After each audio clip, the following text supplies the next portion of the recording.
keep me organized. There we go. Okay, we'll let Sherilyn introduce herself. I'm Sherilyn Walters. I'm a consultant with IBDS and work in partnership with Sage Hill. So yeah, we're just trying to reach out to all of the entrepreneurs in the province and make sure that they're getting the support they need during this pandemic, because none of us are meeting face to face. So, and Wendy, I've actually been in your store. Yeah, years, you have. And I've taken classes from you, Sherilyn. Yeah, years ago. I've been around for a really long time. Me too. Like probably before Jenny was born. And Hannah for sure. I don't think you're that old. I'm not even going to let out the bag how old I am. No, exactly. Let's not tell. No telling.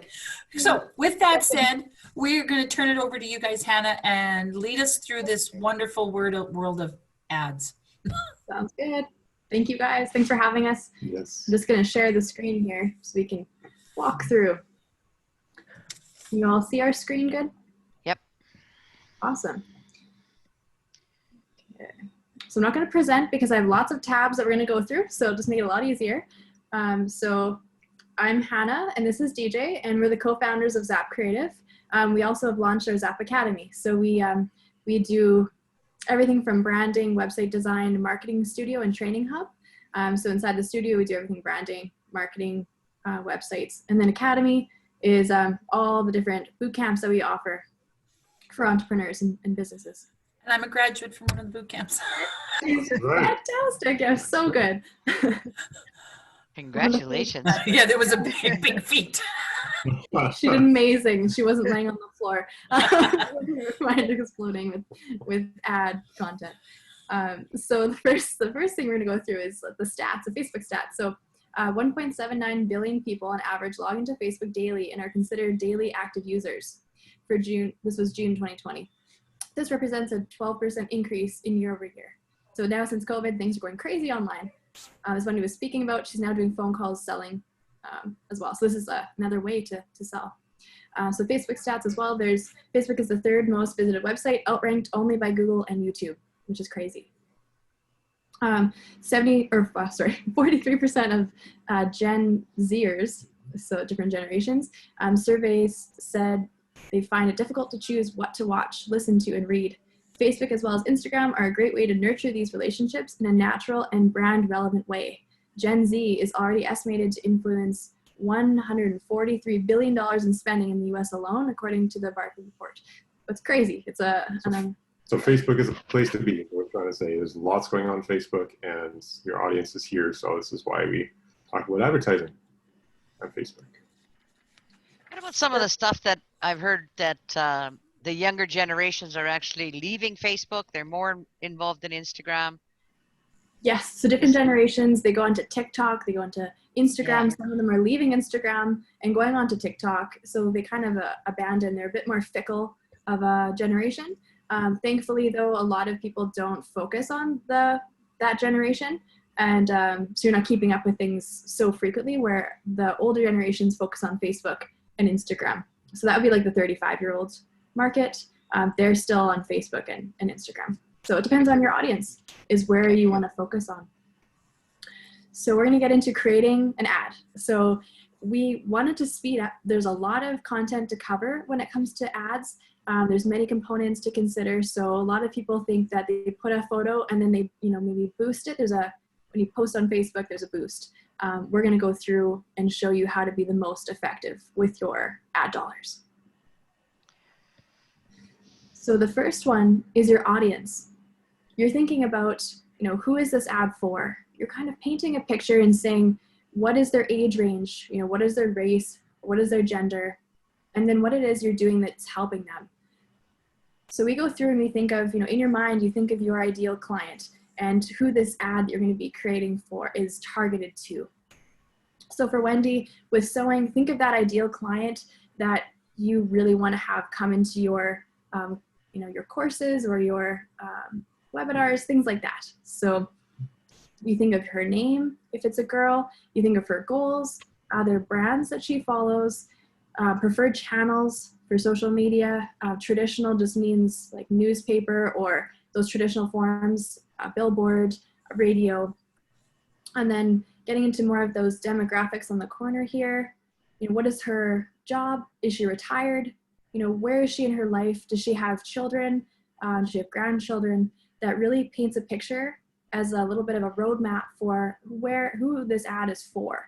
And you can just jot these down. It doesn't have to be in this, you know, template. It could just be on a piece of paper that you just put these little notes down, and you think of, you know, even her personality. You know, is she a loyal customer of yours? Is she someone that's gonna then share the word? So if you have an event going on, the knitting course, if you have that going on, is she going to be this loyal person that then is going to tell everybody about it? And, you know, you really want to have multiple of those, then spread your word and share on Facebook, those types of things. A big thing to consider is, what are her frustrations? It could just be, you know, lack of engagement, or, you know, I want to have a friend. You know, it could be, I'm frustrated that I have no friends. You know, it could be those types of things as well. So thinking of even the challenges that she faces.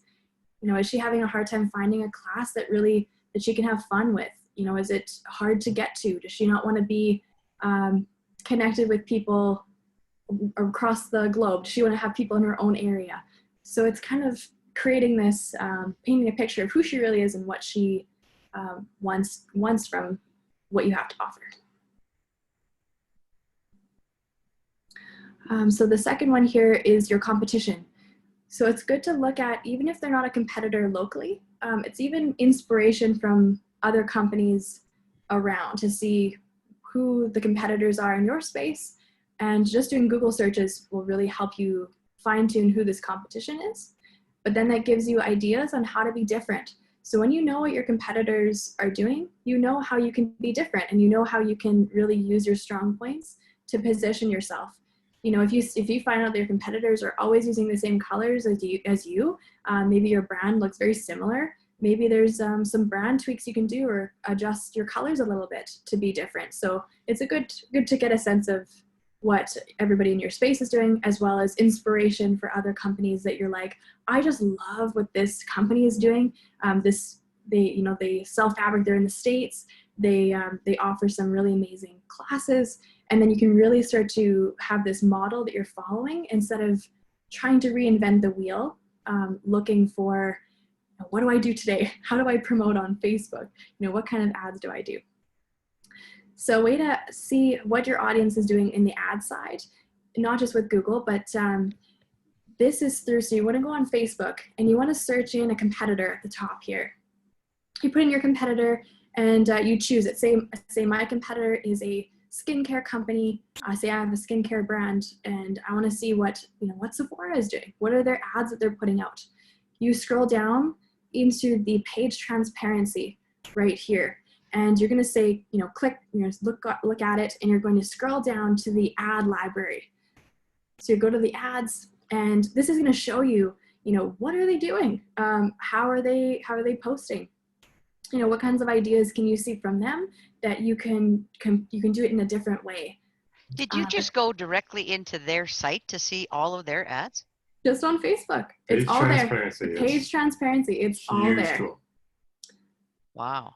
Yeah. So it's pretty unbelievable. But that way you can see even what their ad spend is. So how much do I need to spend on advertising to compete, or to understand that amount. They're also posting to Instagram and to Facebook, so you can see those details. You can really get into here and you can dig in deeper to see, how much they're spending and all those types of things. If you can see our details. Yeah, so say we go to here.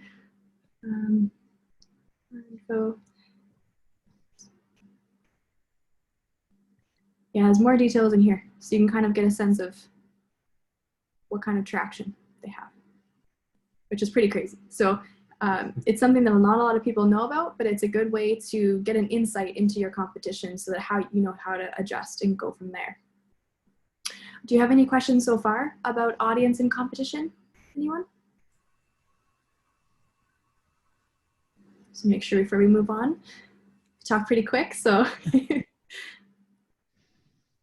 okay, so the next one is determining your promotion. So there's many types of promotions depending on your company. So are you trying to get, like likes to your page? Or you just want to have an image of your company.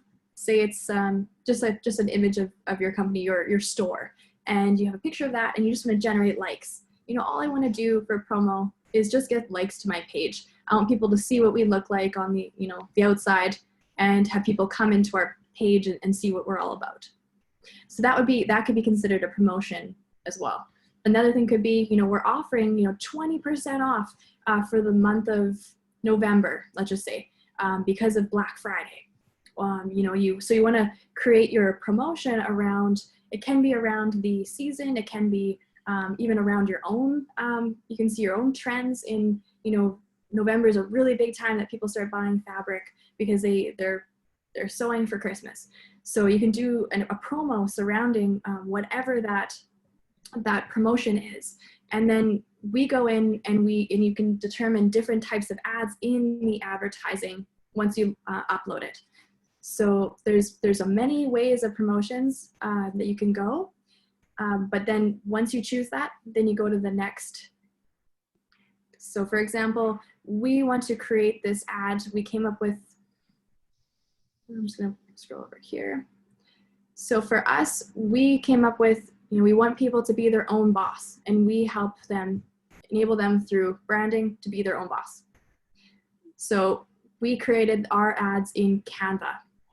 So everything we do, we start off with creating, when you, have you been in Canva, Wendy, at all? No, I Okay, so we're just gonna go through really quick. So Hannah also did a workshop on Canva. And so if you just talk to Jenny, all of the workshops have been uploaded onto a YouTube channel. So you could actually go in and see her entire workshop. okay, that would be good because it was just mentioned in passing. So Canva is powerful. It's very, very easy to schedule your posts, make folders of all your designs, and you can create designs specific for Facebook. So if you're like, I don't know what size Facebook is for this ad, you can just search. You can say Facebook ad, and then the Facebook ad would come up, and you click it, and you can create your own ad. Depending, you can use templates and then make your offer your own by adjusting the templates, which is in that other webinar, but it's very intuitive and it takes a bit of time to kind of play around in it, but there is a free version of Canva and you can play with that. There's a premium version that you pay, it's $13 a month, and that's to get your logo in there, it's to get your colors and your fonts and some other capabilities, but you can still do everything for ads for, inside of Canva free version. The wonderful part is they're all pre-sized. You don't have to worry about what size. The nice part is it's done. You just go click and it's perfect. Yes, it's fantastic. It's so great, and we use it as well. So there's different ad sizes. So when you do a Facebook ad, you can actually choose to push that same ad out on Facebook. It goes onto a post, it goes onto a story. So everything has multiple sizes of ads. But then you are prompted inside of the Facebook ads uploader.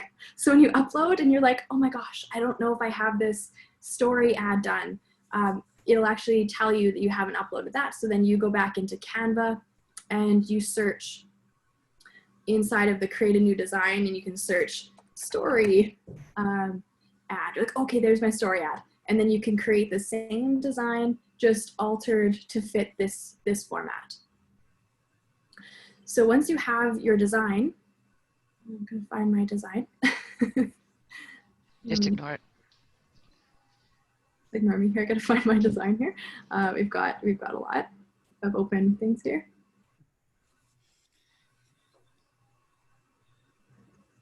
So I create everything in my folders. That's a big one that we were talking about the last Canva presentation. So I create folders and say this is specific to my campaign. So I would name it whatever this campaign is. And so everything would live inside of this folder, and you have all your different ad sizes inside of here. When you're ready to download your ad, you're just like, this looks great, I'm ready to post it. You're gonna download, and you're gonna download the JPEG and full quality, and then you hit download.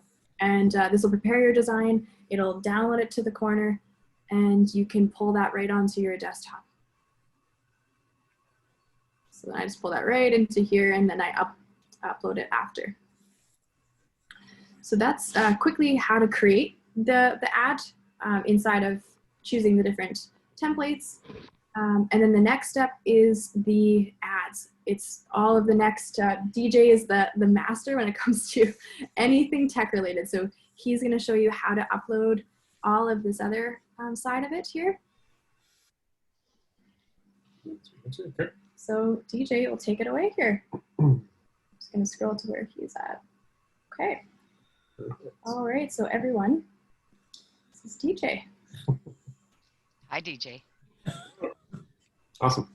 Okay, yeah, so from here, for those who have a Facebook page, you are going to go to the business.facebook.com site, and this is going to let you create an account and switch it in case your page wasn't actually set up as a business page. This will let you convert it, and then also use all the tools that they have for you within the business side, which is great. So inside of there, I'll just show you guys kind of what this looks like here. So this is what you would see.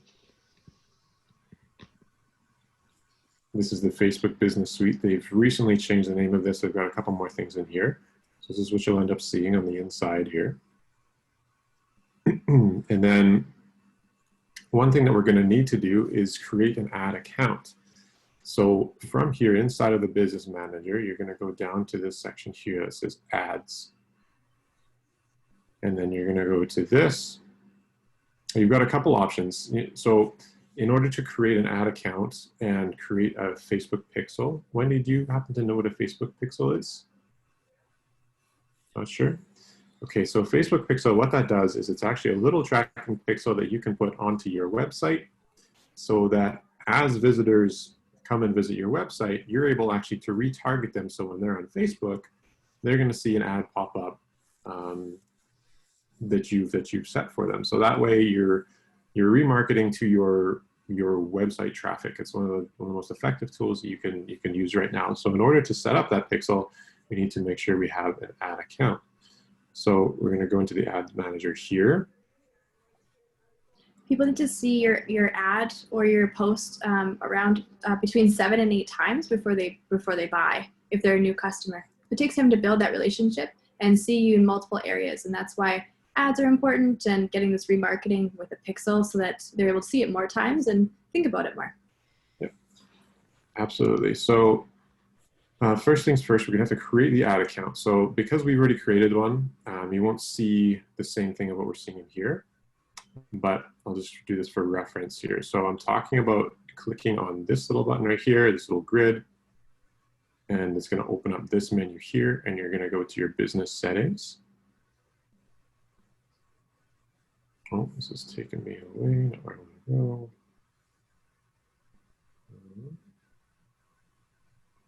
How do you get here from the business suite? Because I don't see any of that in my business Are you suite. on a phone as well? Yeah. On the phone? Okay, yeah, the phone might look a little different. This is a lot easier to manage on your computer if you can, especially because you'll be creating things in Canva, and it's yes, but this is what you would see on your desktop. So when we're into, make sure this is taking me where I want.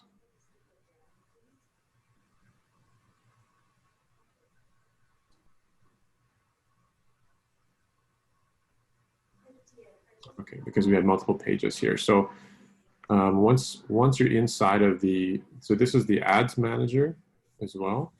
So once you're inside of here, you're going to come down to this part right here that says ad accounts. And this is for Hannah's account. She's on the other side, so she doesn't have an ad account.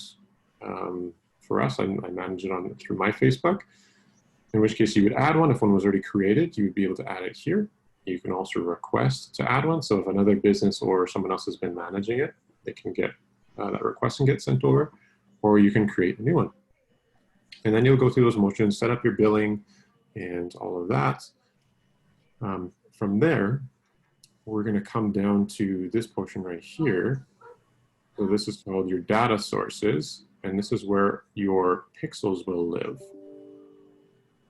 So you're going to come to here. You're going to see pixels, and you're going to go add right here. You're going to give this pixel a name. So if it happens to be a part of your website, you can give it a website. We will set this up later with this here. And then once you've created your pixel, it will give you, let's see if we can go. Bypass it. Don't want to double or. Yeah, I'm trying to see if this one's set up. Okay, liking this. Perfect. Okay, this is actually works great. So has this one's been set up in Hannah's? Ours is connected again through my account. So this is what you would see. So once I'll just jump back there. So we clicked on this part here. So this is the Open Events Manager. So once you created your pixel, it's going to show up listed here, and then it's going to give you this information here based on where this ID has been created. And then you're going to open your Events Manager. So once you open this Events Manager, it's going to take us to this tab here, and you're going to go continue your pixel setup. So depending on how your website is built, you'll have two options. You can either install this code manually, which is going to, there's going to be a spot on your website. Hopefully, if you have a developer, they can help you.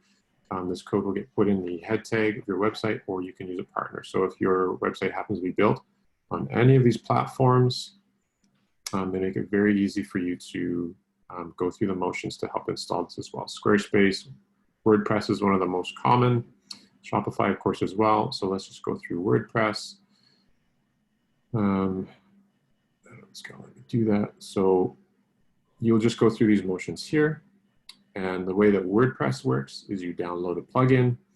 That plugin will get uploaded to your site, and it'll actually do all of the work for you. So we'll see here, it'll walk you through the settings. We'll just go, we'll go through it here. This is what you would see inside of your backend on your WordPress site. Just off the bottom here.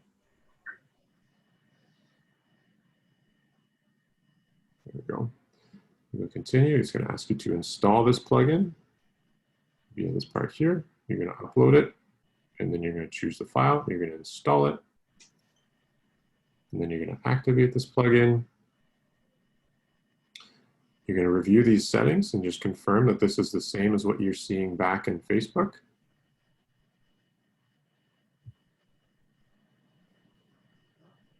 And then it's going to actually ask you, it's going to verify this connection. So what you're going to do is you're going to enter that actual website URL, and then you're going to set some test traffic. It's going to verify that connection. And then you can actually set up more detailed events as far as like what you're wanting to track within a page. If you're looking for somebody to click a certain button within the page or a contact, you can do that as well. But that's getting a little bit more complicated. Right now, we're just looking to make sure that this is connected with your site. Okay, and You'd hit continue.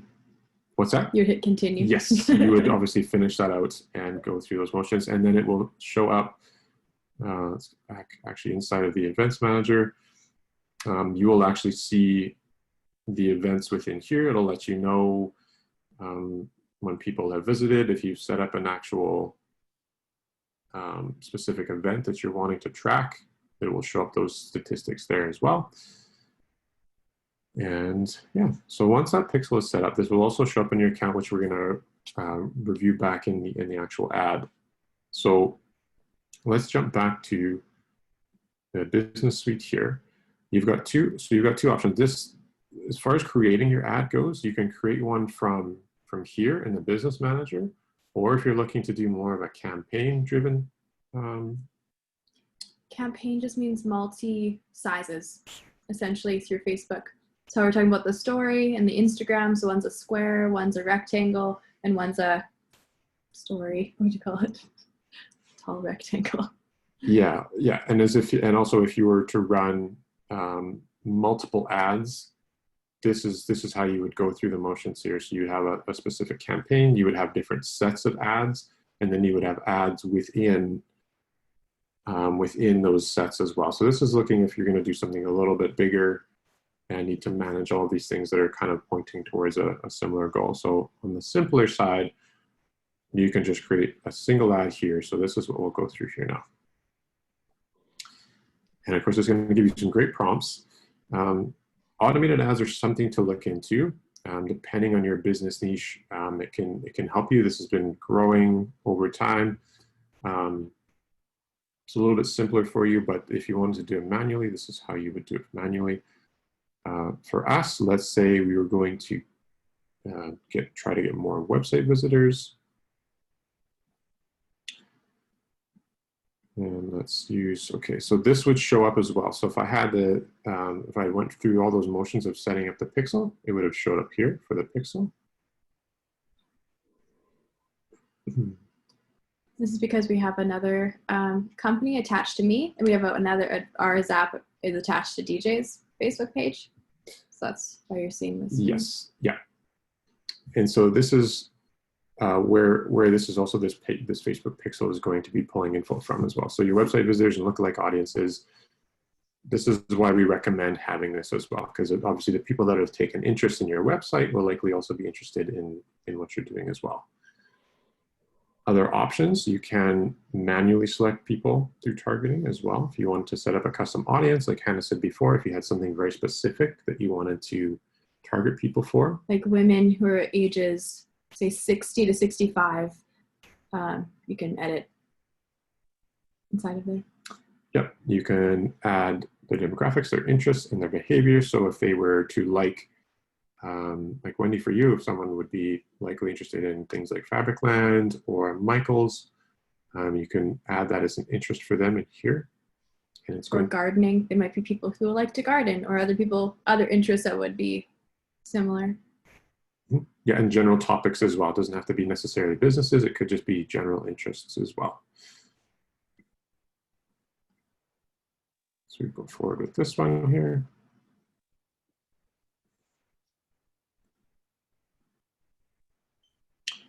And then we're going after the single image. We're going to browse our library. Let's upload this one that we just created. So here. Yeah, I have so many files. Right here. Perfect.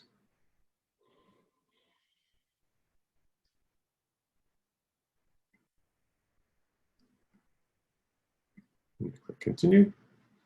And then it's going to start to give you a preview of what it's going to look like in different places. And right here, so this headline right here is going to be the text that shows up right here on your ad. Your text is going to be what shows up right here as well. And then as a call to action, you've got a lot of different options here now. If you're looking for someone to apply, if you want them to book, of course, contact, download something, even just learn more. So we can check something like that, learn more. This button is going to show up over here on this side of your ad. Automatic placements is also recommended, as this will kind of shift around with your budget and give it the, your best results as it can. So you can also preview how this is going to look through different feeds. It's going to load for us.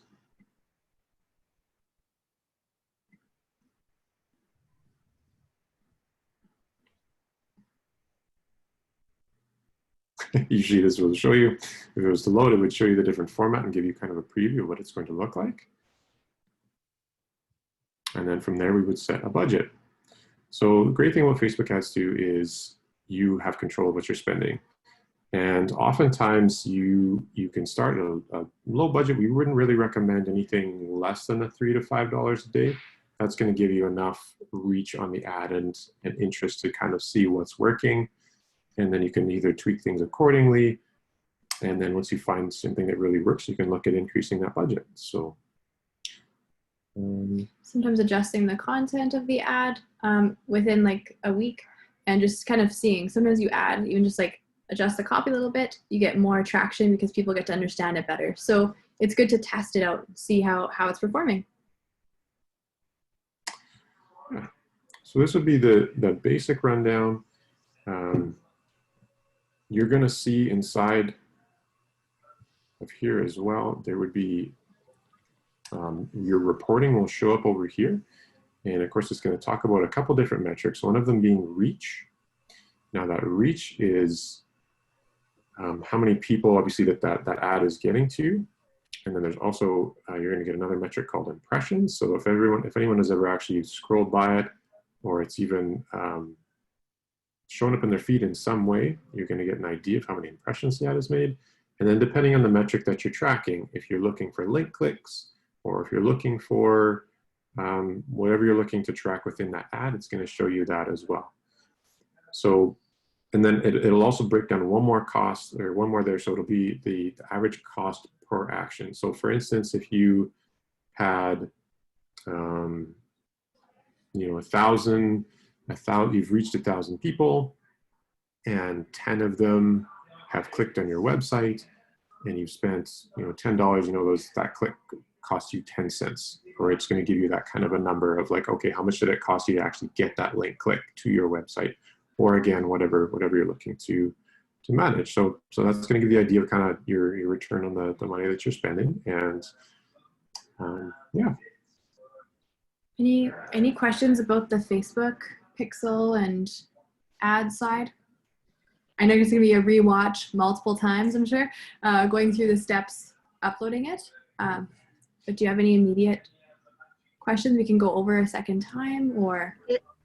If I want that business suite on my computer, I know it just came up on my phone, but where do I find it to put it on my computer? Is it in Facebook? Yep, you're at business.facebook.com. That's it right here. Do you need to actually be on Facebook, or can you just go in Google and type in business.facebook.com, right? Yep, if you punch this into the your navigator here, that's going to take you straight there. So does that make sense, Wendy? I think so. Yeah, if you, I know when I put it on to Sage Hills during my class, I just went into Google and I typed in business.facebook.com, and then it come up and it let me log in, and then I was able to link it. And okay. because I also have the same one as you do, Wendy, on my phone to run multiple pages.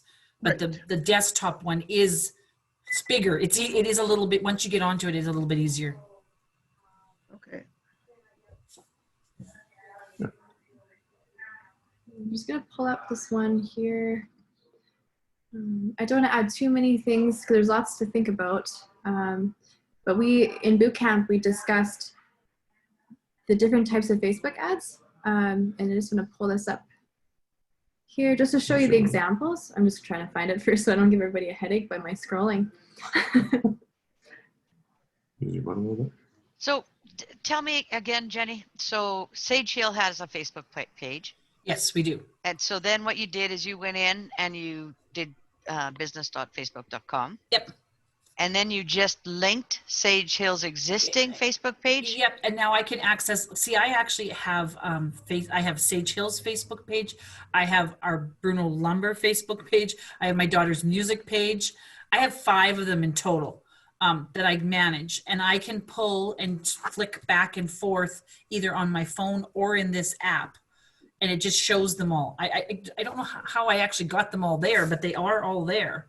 Yeah, I don't know how that happened either. Yeah, it's connected to your Facebook. So if you've logged into your Facebook on your computer and on your phone, it's just an automatic, it's all connected. Yeah. And so I'm able to flip back and forth. So if I want to do something for Sage Hill, I can go on and I can work in there. And then if I want to switch to my daughter's music page, I can go there and post.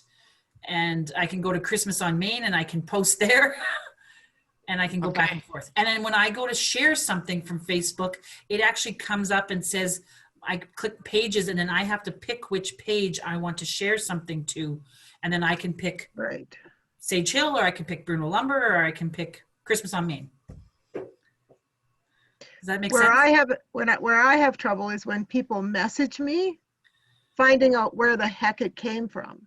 Yes, on the phone is a big one too. I get into a rabbit trail too, trying to find it all. We downloaded an app called Shift. And Shift puts all of your socials. We have LinkedIn, Facebook, Instagram, email, all running through Shift. This is on desktop though. On desktop, yes. Only on desktop, not on your phone. But it is able to manage multiple things. But we get tons of messages. It's able to put it all into one. Because I have that issue too. I'll go on and it'll be a dot saying that there's a message, but to figure out Right. who the message belongs to. Yeah, or where is it now? Yeah. Very- Like it shows on my screen, and then when I go in to look, it's hiding. we do the Let's same. call it that. Okay. Yeah. Because that will be an issue with ads, because sometimes there's messages coming from those ads, right? Right. Yes. Good. So- If you have Shift on your computer, then you can all manage it all in one spot. Okay.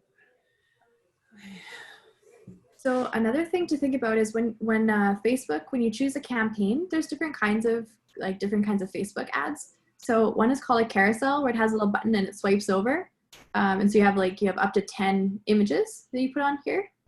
So say if you're selling different kinds of fabric, let's just say, or you're selling say fabric and you're selling like supplies, then you can say like shop now for all of them, takes you to your e-commerce website, or a phone call, anything that your call to action would go to. And then you would develop that one. There's multiple kinds. So this is a collection ad. It's showing a full collection. Say if it's one run of fabric or something like that, all about, you can share it all in there. And then there's a lead generation. So this one's, you're trying to get people to subscribe to your mailing list. This is a good way to use it. So it gets people to, gets direct leads. Next one is an offer ad. So Facebook just spits these out depending on what you choose. But so that one's like, say you want a 20% off something. It's a coupon. You can use it in the store. This would spit it out. When you choose that, then you just create your ad according to the campaign you're looking to run. We spoke about the image ad, where it's just an image. There is a call to action here, but it's simple to start, and then you can start doing different types of campaigns as you go. Yeah, if we had went promote page as instead of the website clicks, this is how that one would show up. Is it would just show up as page likes. You'd be sponsored. You would just be showing up in different places, and yeah, encouraging people to also like your page. And this is like a brand awareness campaign. If you just want people to know that you exist, and that you want people to like your page so that they can follow your posting as you post every week, then this would be just a page image and then your page likes. So that overall is the campaigns that you can run. That's different types. It's a lot to cover in an hour. We'd be happy to even answer more questions too. If you wanted to book a call, we'd be happy to help as well.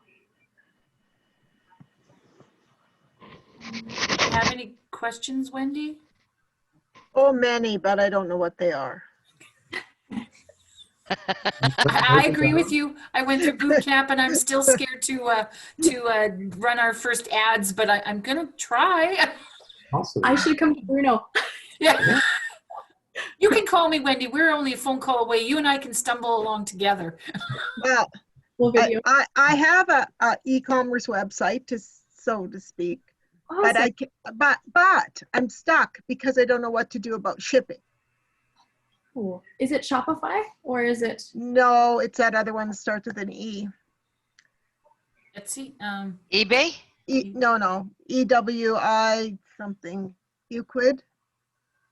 Oh, I'm not It sure. was on there. But Oh. because we sell things that are big and fluffy and light and small and heavy, I don't want to charge everybody $25 for shipping, because what if it's just an envelope, and it doesn't seem to let me do that. So I'm just, Canada Post partner. Interesting. Yeah, well, I would have to weigh and measure everything, single thing, to put it in the Canada Post.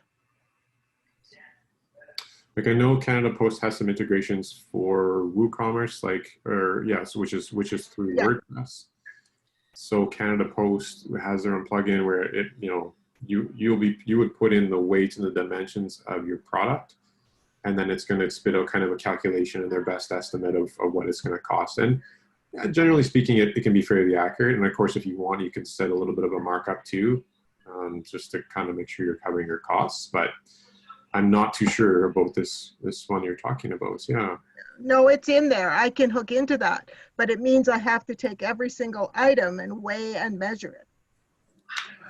Gotcha. which is like a lot of work. Hmm. Do you have a select amount of things you sell online only, so that you only promote, say, the items like a few? That would make it easier. Well, we have less than we were going to. We didn't put fabric on because it's too complicated, because they'll only sell by a unit, not a meter, Right. and you can't sell by part of one. So we started and we took it off because we're like, oh Lord, that'll just be crazy. Hmm. Right. I'm just gonna log in to your site here. I was just thinking, do you sell, like, for Christmas? You won't be able to buy anything. That's fine. I'm just warning you. When you go onto your, like, you've been selling like gift baskets, are you guys doing any like kind of gift basket for Christmas, or like people can choose what they want to put in there, or?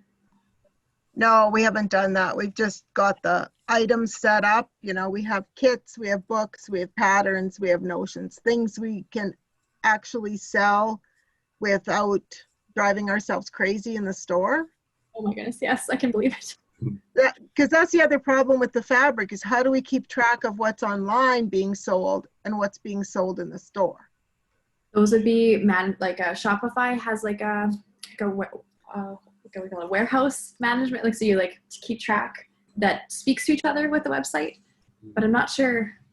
Yeah, my website doesn't speak really very well to anyone.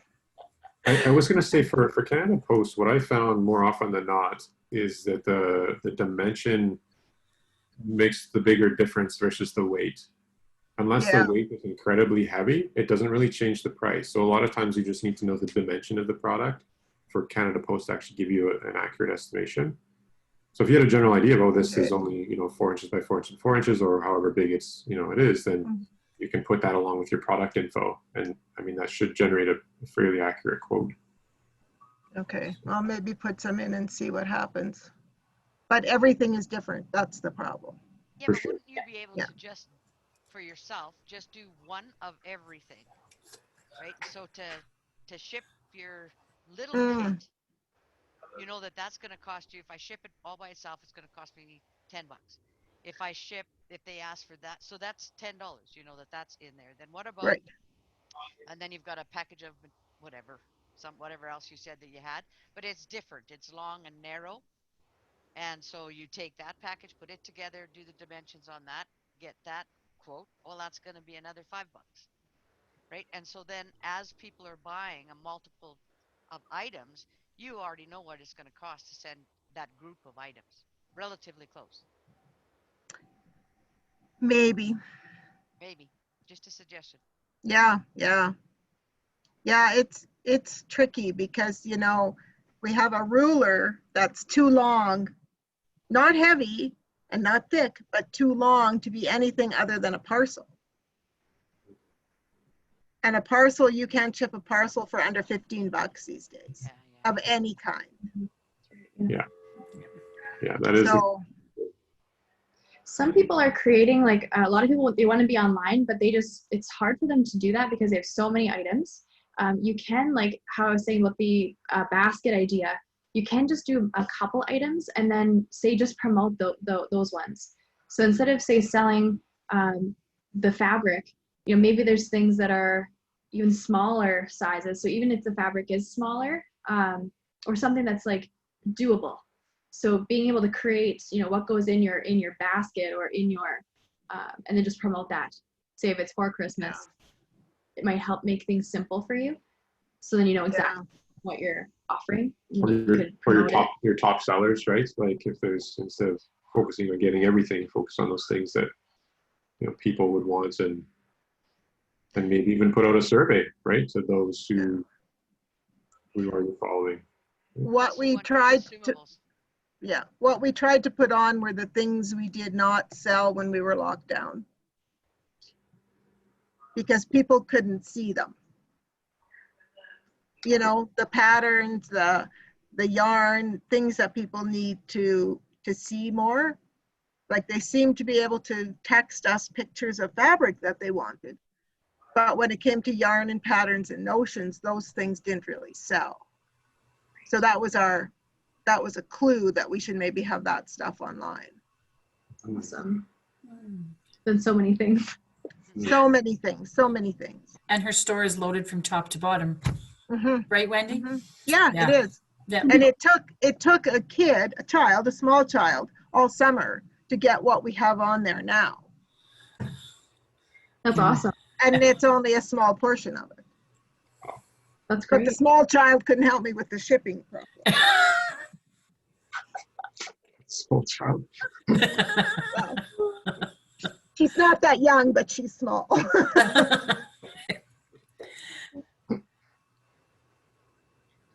Yeah, so this, I can see where this can all connect. I just have to do my homework.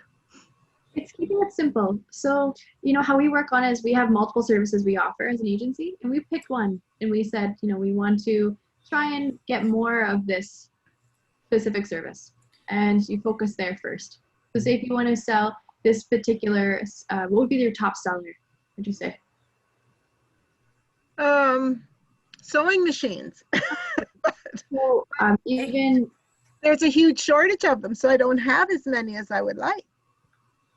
and if you wanted to sell out of them, even doing like a promotion until you sell out, and you could do something that's urgent, like saying, only 5 days left, or only 5 units left, or sewing machines left, or No, I'm not trying to do that because when they're gone, I can't get any more.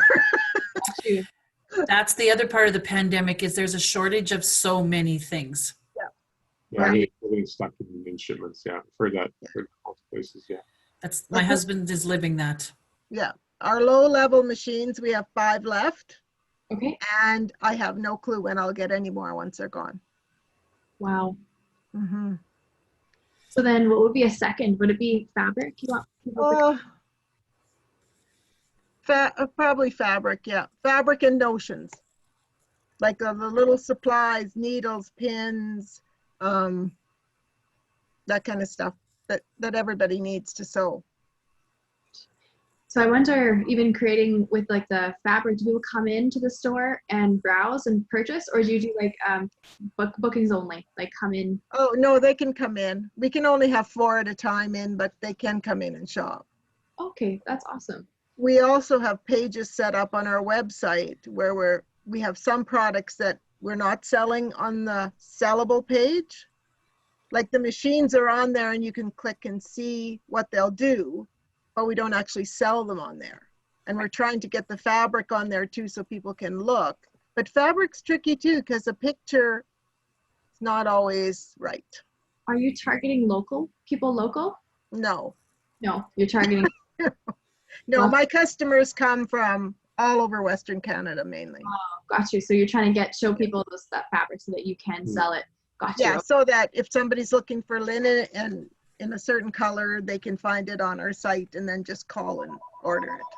Some people do like a swatch and they ship them depending on how much they're ordering. So say if someone's a big, orders a lot, they can do a swatch book and you can send that so that because sometimes when you see it on, digital and then you physically, that could be. Yeah, there again, that's work. Not that I'm not against work, but don't get me wrong. But at the time, right? It's time.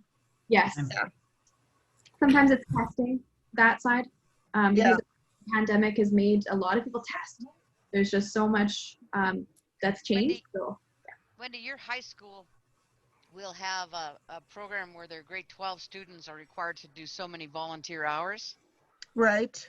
That would be the conversation that you would want to open up with the high school, because it could be different projects, but all within one sector, right? And you could have them making all your swatch books that you're going to send out, and you just make sure you buy them Tim Hortons.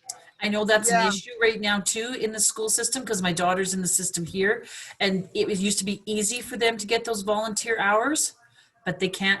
There's all the things the kids used to do those volunteer hours are gone. You can't do them. Yeah. So that is a very good point. Yeah. That's awesome. And all you need is a metal ring and those scissors that are, what is they called, like kind of wavy scissors. Those ones. Yeah, those, I know. In the olden days, they were called pinking shears, Hannah. Yeah. I am so glad that I did not say that out loud. And I have a sewing machine. I don't know how to use it. So what do they call them now? Well, they still call them pinking shears. Oh, that They're- makes me they're feel a just- whole lot better. Really harder to get. Yeah, you Uh-huh. could get them at, but that's okay. It wouldn't matter. You could figure something out that would make that happen. You just need to get the bodies and a safe Yeah. place for them to work. Yeah. You know, and that I'm sure there's all kinds of restrictions, but I'll plant that seed in somebody at the school and see. well, and they may even be able to supply you with a classroom in which to do it, where you would just go down and you would show them what it is that you want them to produce, and you want to have 10 of them done by the end of this period of time, Right. right? And Or some whatever people is are reasonable. putting them in envelopes and stickering them, and you know, then you can just take all of these envelopes of swatches to the post office. Yeah. That could be later mail. We're brainstorming for you.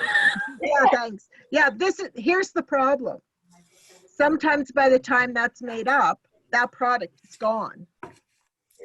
And at this point in time, I may not get it for another 6 months. That's okay. If the product is gone, you just put an X or just inform them.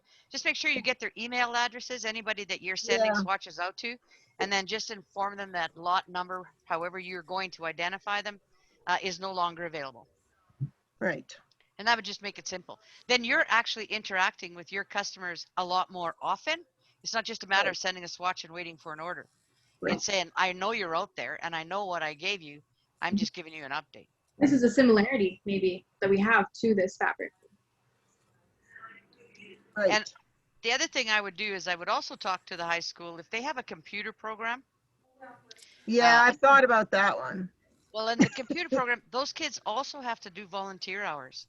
And so we often get asked if they can do volunteer hours, something related to the technology or something related to technicians or something like that, right? I mean, some of it is Mhm. way over what we do. And so it's like, yeah, I can give you a spot to work, but I can't help you, Yeah. you know. But I think you could, I mean, you should capitalize on these young people because they're really quite brilliant. Yeah. They know a ton of stuff. They just don't have any idea what it's like to work in the workforce. Right. And you're going to give them that in return for their time. Well, and that they can maybe even do some of it at school. Right? Exactly. They should be able to do that in their classroom. Some of the techie stuff, definitely. Yeah. Yeah. As Awesome. long as you have a way to keep track of their hours for them. Oh, right. Okay. Because at the end of the day, they do need a letter from you with your signature that says they did submit this and these are the things that they accomplished. And this is Right. how many hours they worked. Well, we can just spray them with Lysol spray when they come in and leave to sure that would be okay. Hi. Ugh, fun times. I know. It's really that thinking outside the box, coming up with different ideas of Yeah. how we can get our products out to people. So hopefully this today helped you, Wendy. We've Yeah, got it. yeah, no, it's good. I'm And we'll be just going to sending- add one more thing, especially in COVID, Wendy. Yeah. You have in Humboldt, Elizabeth, long-term care home, Yes. all different levels of residents there. Mm-hmm. Okay, so they've got a wing that's level 1, 2, maybe early level 3. Those people are always looking for things to do. So they're folding towels, they're folding laundry. They would be happy to cut out, your stuff for you. They'd be happy to do that kind of stuff because they're capable of doing it. Once they get into late level 3, they're no longer capable of doing it. Right. But they Well, definitely and some can. of them sew. So yes, that's a really good idea. Mhm. Yeah, yep. And and the group that you have is going to change, but I mean that's a big facility. Yeah. And even some of your private long-term care homes that are less than that facility, smaller, that might make it easier for you to work. And you're not going in those buildings; they're on lockdown. No. So you're just getting everything together. You're going to have a Zoom meeting with whoever the administrator is or a care worker. Explain to them what you want, and they're going to do it as an activity with their residents. I mean, that's a labor force or that's a group of people that drastically need something meaningful to do. Yep, you're right. I never thought of that. Either you just muted or I just muted. No, I don't think so. Oh, Hannah did. Okay. Yep. Do you have any other questions, Wendy? It is I don't think recorded. so. Okay. Okay, I'll be watching it again. Okay, that's